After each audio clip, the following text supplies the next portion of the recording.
Buenas noches, continuamos con nuestro estudio del libro de los Hechos. Ya estamos en nuestra lección número 15. Vamos a estudiar hoy sobre el pasaje que va desde Hechos capítulo 3, verso 11, hasta el capítulo 4, verso 31.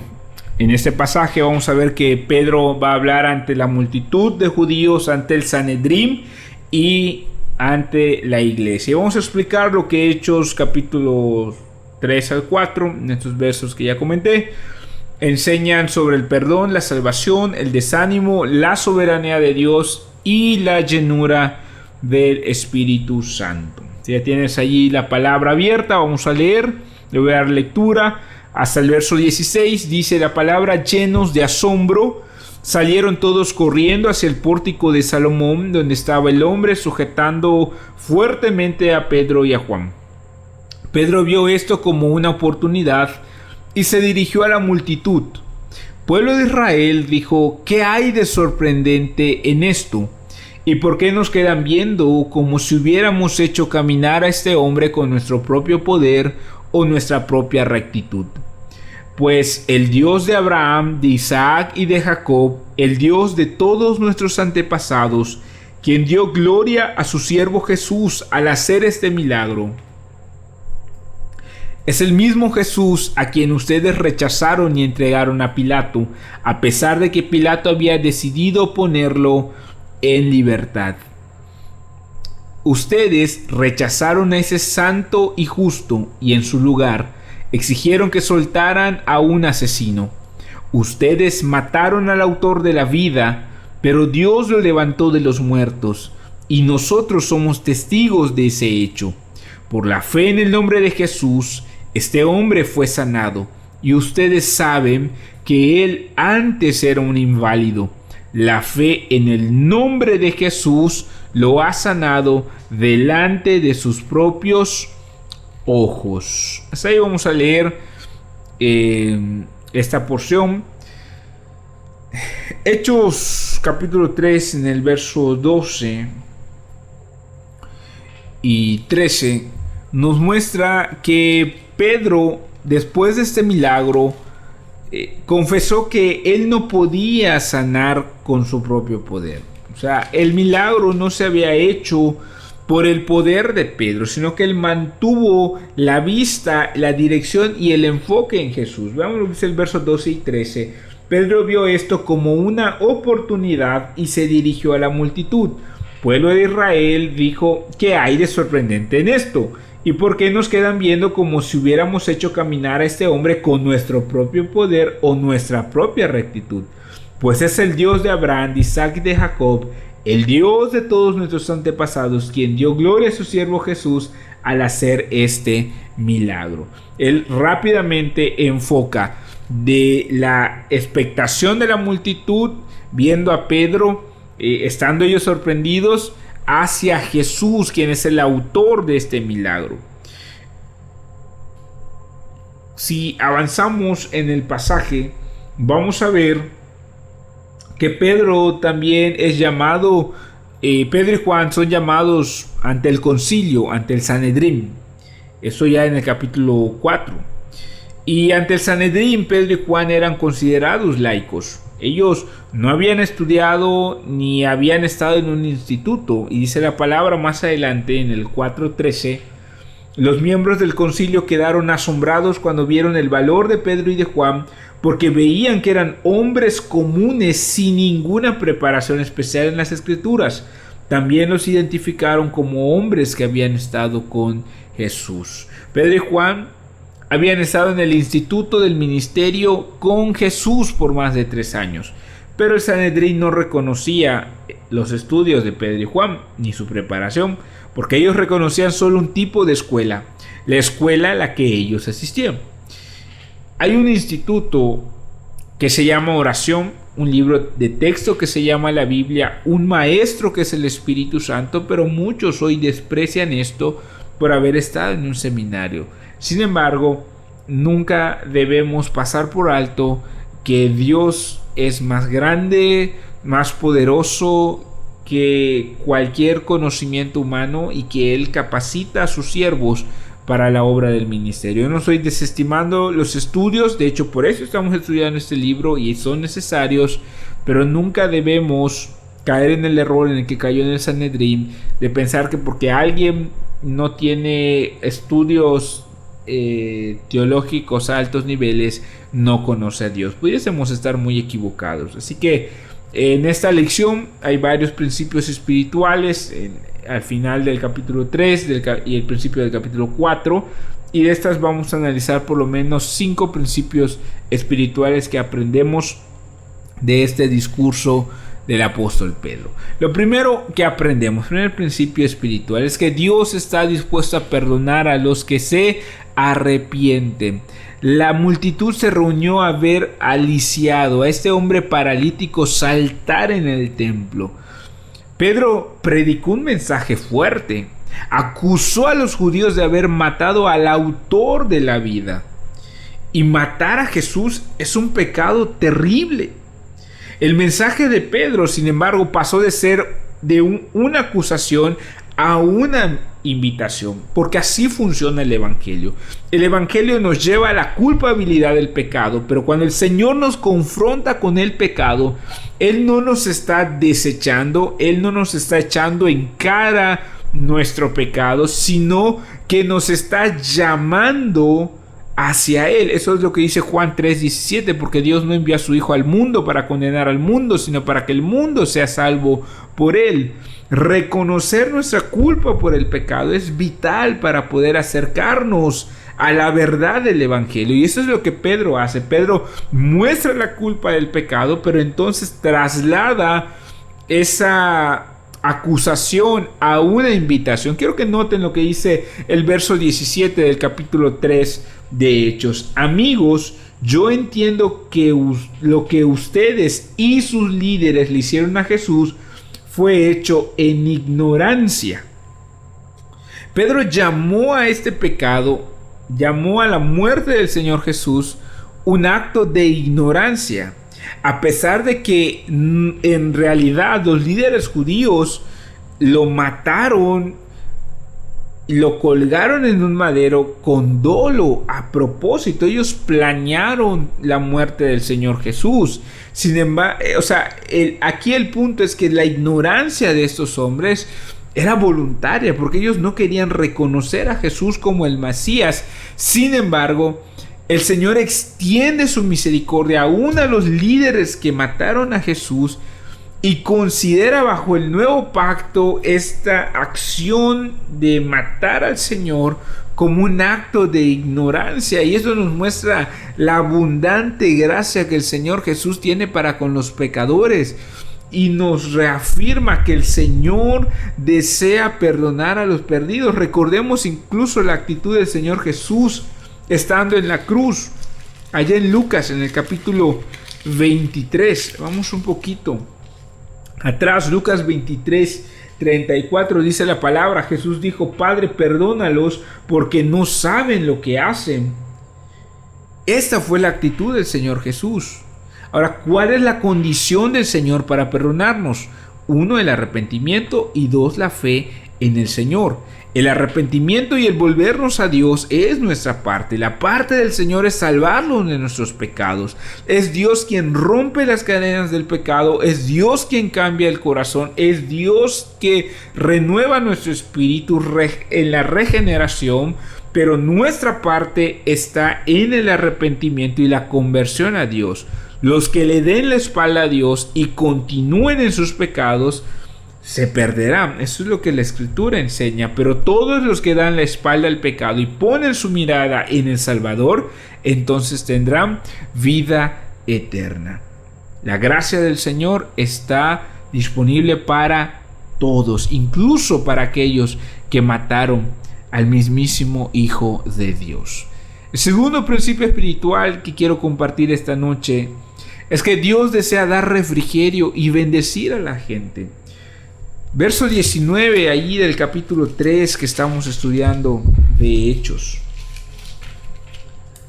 Dice el verso 19: Ahora pues, arrepiéntanse de sus pecados y vuelvan a Dios para que sus pecados sean borrados. Entonces De la presencia del Señor vendrán tiempos de refrigerio, y Él les enviará nuevamente a Jesús, el Mesías designado para ustedes. Una invitación muy hermosa. Vean el verso 26. Cuando Dios levantó a su siervo, Jesús, lo envió primero a ustedes, pueblo de Israel, para bendecirlos, al hacer que cada uno se aparte de sus caminos pecaminosos. Dios siempre ha querido bendecir a su pueblo. En contraparte, desde siempre, el maligno siempre ha querido engañar al pueblo de Dios, haciéndoles creer que pecar es mejor y que la vida de santidad es maldición. Sin embargo, la verdad es que el pecado trae problemas y maldiciones. El pecado, que es totalmente ajeno y contrario a la voluntad de Dios, trae todo lo contrario a lo que Dios desea para nosotros. Dice la Escritura claramente que el Señor quiere bendecirnos para apartarnos de nuestros pecados y quiere traer tiempos de refrigerio. Esa es la voluntad del Señor.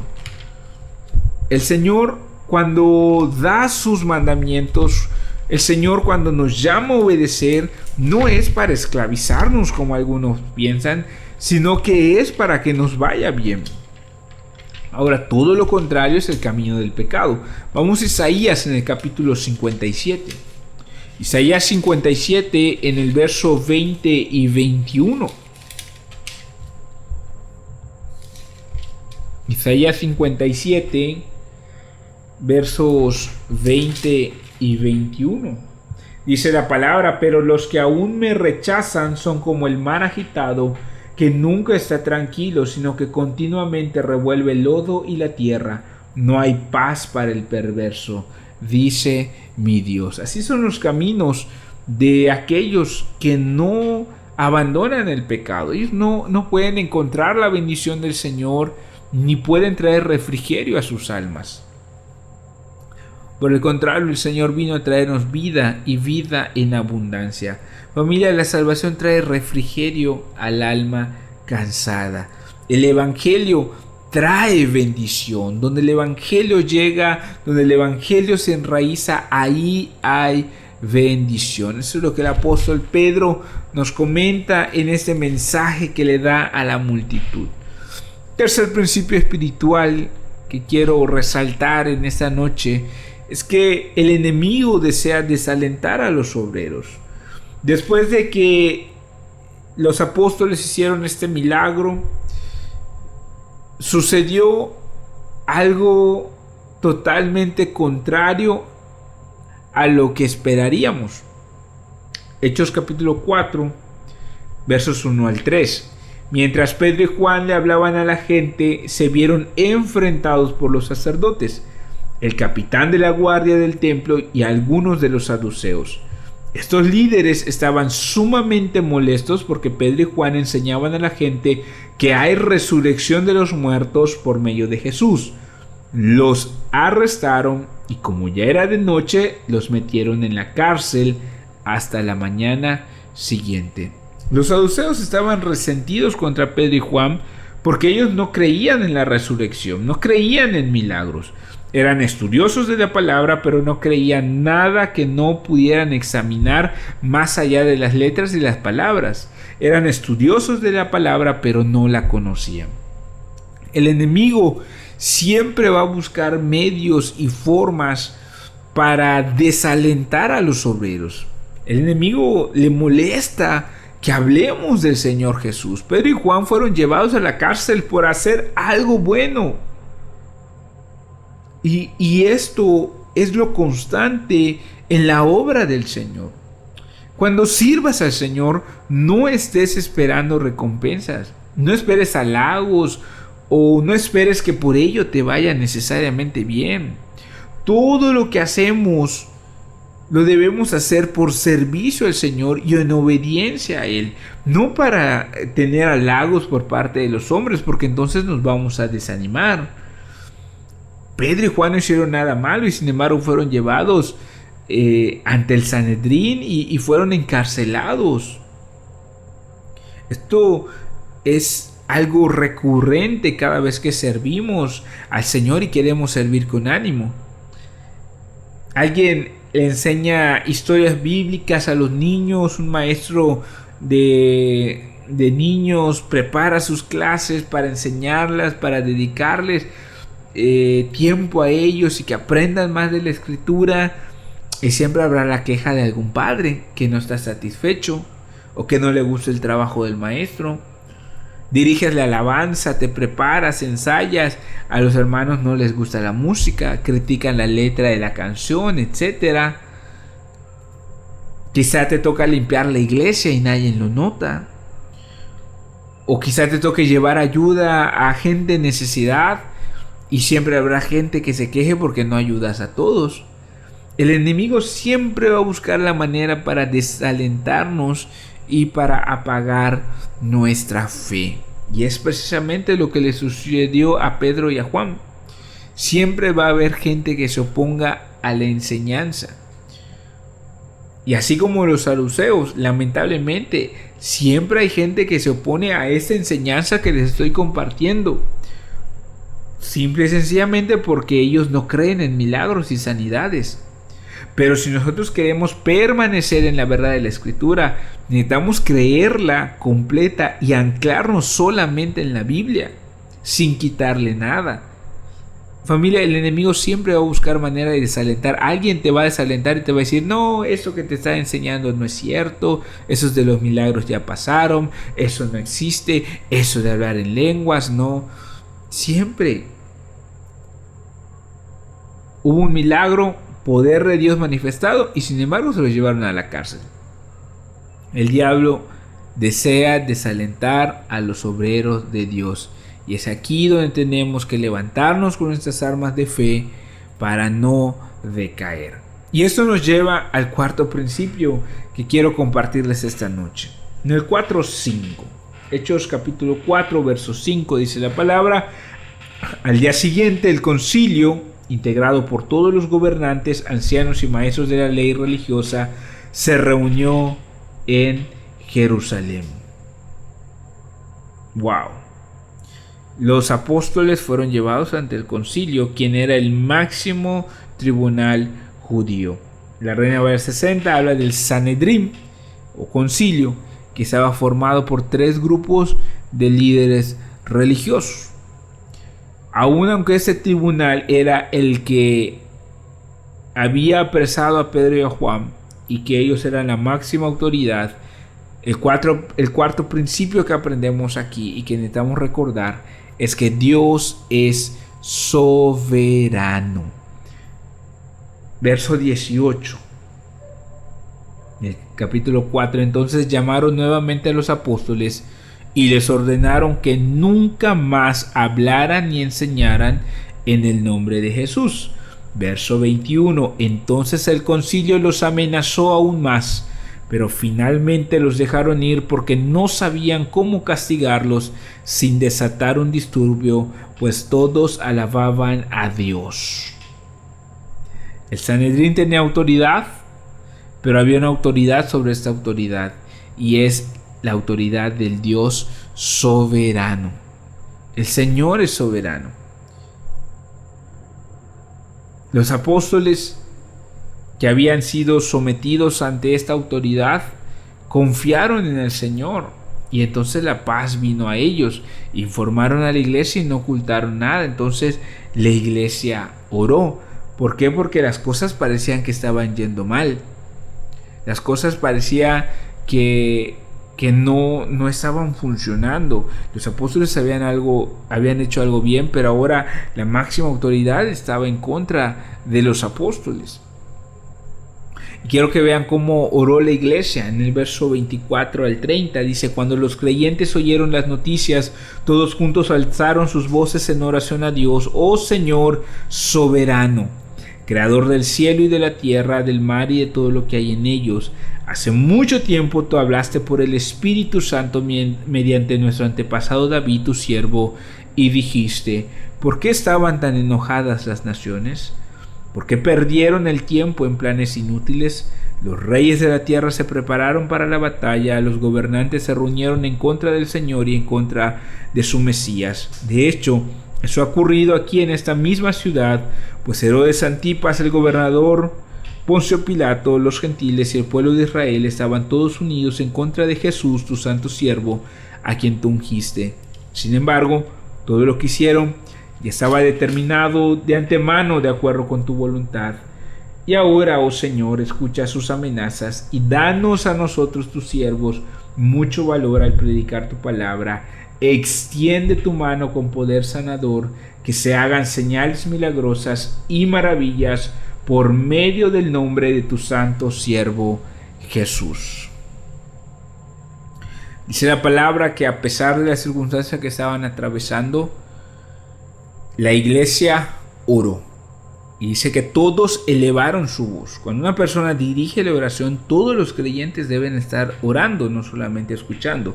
Y la oración de la iglesia inició diciendo: soberano Señor. Y cuando hablamos de la soberanía de Dios, estamos hablando de que Él gobierna con el control total sobre este mundo. Parecía que el Sanedrín tenía el poder, pero eso solo era desde el punto de vista terrenal. Al orar, quiero que notes que los creyentes se enfocaron en Dios y empezaron a hablar la palabra de Dios, a centrarse en las escrituras. Empezaron a recordar lo que el Señor había hablado a través de las escrituras. Dios era el centro de sus oraciones y ponían a Él, delante de Él, todos sus problemas. La iglesia y los apóstoles pudieron quejarse o reclamar. También pudieron haber orado como en aquella ocasión cuando estaban en medio de las olas y el barco estaba a punto de ahogarse y los apóstoles clamaron y dijeron: Señor, sálvanos que perecemos. Pero oraron de manera diferente. Ellos se centraron en Dios. Y todas nuestras oraciones, familia, deben comenzar enfocándose en el Señor, no en nosotros, no en las circunstancias, no en los problemas. Tenemos que enfocarnos siempre al momento de orar en el Señor y recordar que el Señor está al control de todo cuanto pasa en esta tierra. Él es el Señor soberano. Claro que a veces pareciera que el enemigo está ganando la batalla o pareciera que todo se ha salido de control. Eso es lo que dice la escritura. Dice el verso 26: los reyes de la tierra se preparan para la batalla, los gobernantes se reunieron en contra del Señor y en contra de su Mesías. A veces suceden cosas que no podemos entender. A veces los gobiernos, las autoridades confabulan en contra de la iglesia. Pero es en esos momentos donde necesitamos recordar que el Señor es soberano, que el Señor está al control. Aquí es donde necesitamos levantar nuestros escudos de fe, como dice Efesios 6:16. Vamos a Efesios 6, verso 16 dice: además de todo eso, levanten el escudo de la fe para detener las flechas encendidas del diablo.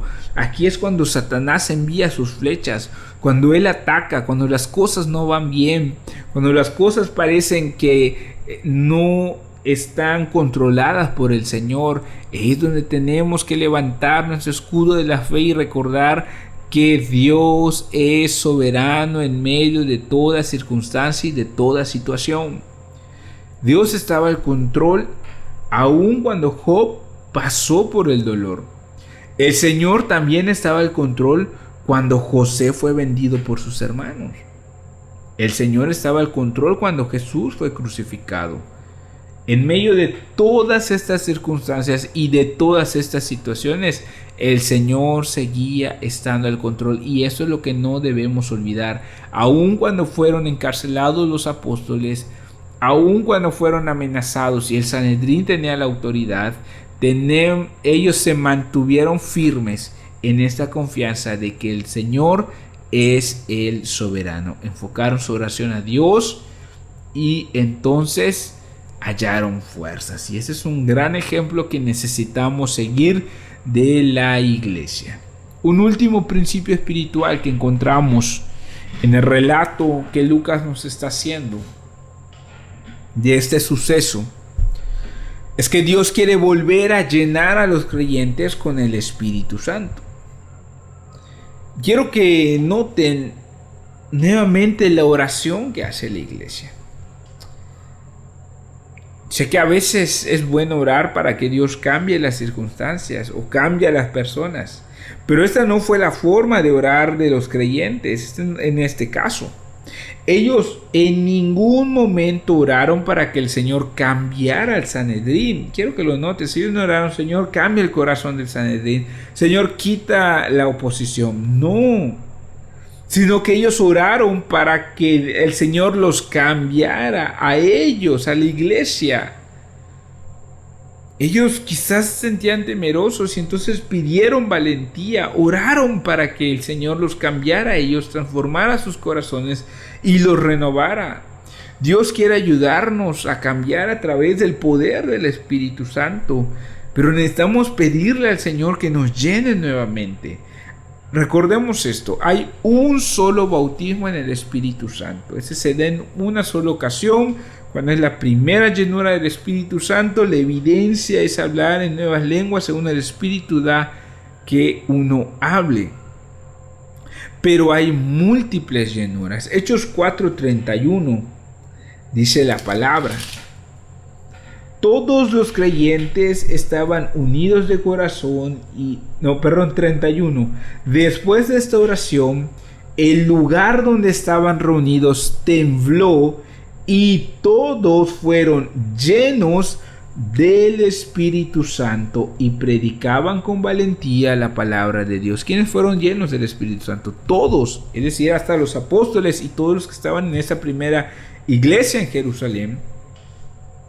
Y dentro de los que estaban aquí, muchos ya habían sido llenos del Espíritu Santo el día de Pentecostés. Así que aquí vemos una nueva llenura del Espíritu Santo. Recordemos, hay un solo bautismo en el Espíritu Santo, pero muchas llenuras. Ahora, necesitamos ser llenos del Espíritu Santo nuevamente, por lo menos por dos razones.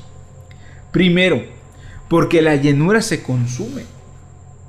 La llenura del Espíritu Santo que el Señor nos da es para usarla y consumirla. No sé si se acuerdan de Moisés. Moisés es un buen ejemplo de cómo la gloria del Señor, cuando es transmitida a nuestra vida, se refleja, pero va disminuyendo. ¿Se acuerdan que después de que Moisés estuvo con el Señor, dice la palabra que su rostro brillaba, pero al pasar del tiempo dejó de brillar? El pan de ayer no cubre el apetito de hoy. Y el trabajo, las pruebas de cada día van consumiendo nuestra energía espiritual. Por eso necesitamos llenarnos cada día con la presencia de Dios. La segunda razón por la que necesitamos una llenura del Espíritu Santo constante es porque nuestra capacidad de pecado se expande. Un pequeño desliz en el pecado puede llevarnos a grandes tropiezos. Judas inició robando algunas monedas en la tesorería del Señor y al final terminó traicionándolo con un corazón lleno por el mismísimo Satanás.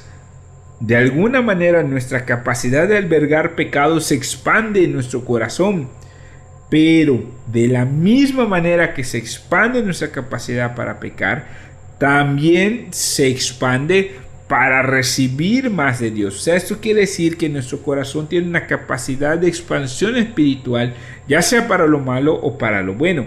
Así que los que tienen hambre y sed de Dios, cada día serán llenos una y otra vez del Espíritu Santo, y de esa manera se reduce la capacidad de expansión del pecado. La renovación de la llenura del Espíritu Santo es parte de la provisión que el Señor tiene para sus hijos. Y aquí claramente podemos ver que el Señor llenó nuevamente a la iglesia de su Espíritu Santo, aunque ellos ya habían sido llenos en el día de Pentecostés. Así que recordemos estos 5 principios que Lucas nos enseña.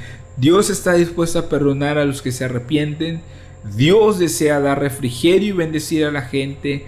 El diablo desea desalentar a los obreros de Dios, pero Dios es soberano. 4 y 5. Dios quiere volver a llenar a los creyentes con el Espíritu Santo.